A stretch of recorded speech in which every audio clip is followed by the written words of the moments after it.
As we did in our previous video, we're going to begin this problem by pretending that that 3 isn't there. And so solving the equation just cosine of theta equals negative square root of 2 over 2, we would do this the same way we've done before.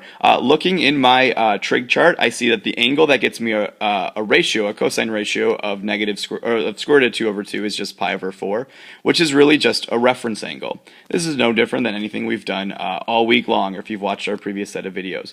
So I want to figure out what two quadrants cosine is negative in, and it turns out that cosine is negative in quadrant 3. And so there's a reference angle of pi over 4. And cosine is also negative in quadrant 3. So there's a reference angle of pi over 4. And so now finding these two solutions, well, I shouldn't really say solutions since we are solving a fake equation pretending that 3 is not there. I get these sort of two starting out points as 3 pi over 4 as a first potential, or not really potential solution, as a jumping off point. And then this gets us an answer, although a fake answer, of 5 pi over 4. So if you need help finding those values out, I'd go back and watch a previous video. Those are not actual answers, though, to the equation we're solving. Really what we know is that, now we're going to go back and use that 3 theta. What I know is that 3 times theta is equal to that angle that we found. So 3 theta equals 3 pi over 4. And then also 3 theta equals 5 pi over 4. And so what I'll do is I'll solve each of these equations for theta, and those will be my first actual solutions to this problem. So I'll go ahead and divide by 3, or what I like to do is just multiply by a third. That's a little bit easier for me to do in my head. When I multiply that by a third, well, I guess I could cross those out. And so I get an answer of pi over 4. If you used a calculator, that would simplify out as well. So that is your first actual solution to this problem. Pi over 4 is an answer. Okay? I'll do the same thing down here. Solving for theta, I'll multiply by a third, or divide by 3, and that gets me an answer of 5 pi over 12. And again, circle that. Those are our first two actual answers to this question. However, I'm going to get many more solutions to this as well. And if you recall, or if you watched the last video, I'm going to get more solutions because I've changed the period of this function.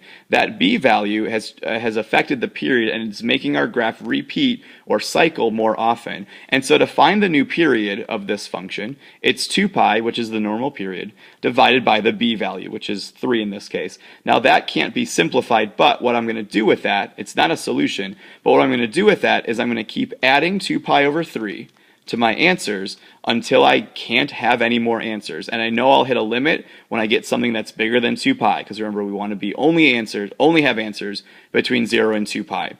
And so using a calculator, probably, if you don't want to add fractions by hand, 1/4 plus 2/3 gets me an answer of 11 pi over 12.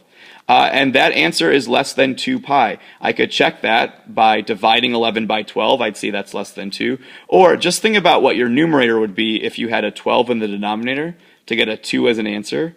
Well, if I had a fraction of 24 pi over 12, that would, of course, just simplify down to 2 pi. So as long as your numerator is less than 24, you should be good to go. So let's try it again. I'm going to take that answer where I left off and add 2 pi over 3 to that. 11 twelfths plus 2/3, again, if I use a calculator, gets me 19 pi over 12. That's less than 2, so circle that. That's another solution. And we can keep trying this.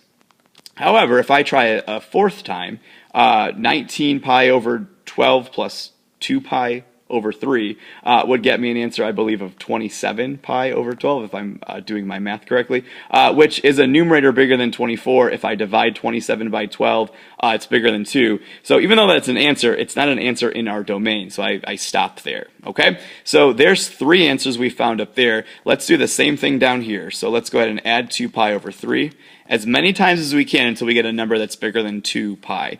And so adding it once gets me 13 pi over 12. That answer is fine. Adding 2 pi over 3 again gets me 7 pi over 4 once I simplify. That's also less than 2. I can confirm that on a calculator. If I add 2 pi over 3 again, I'm going to have a number bigger than 2. So that's it. I have 6 answers. And to answer this question down here, although we answered in the last video as well, it seems to be, although we'll break the rule in our next video, it seems to be that if we double our b value, we get the number of solutions. So 2 times 3 gets us 6, and there's our 6th solution. So that's a good sort of estimate to see how many answers you might get. Although in our next video, we're going to see how it might break the rules, and we'll talk about why the next one does break those rules.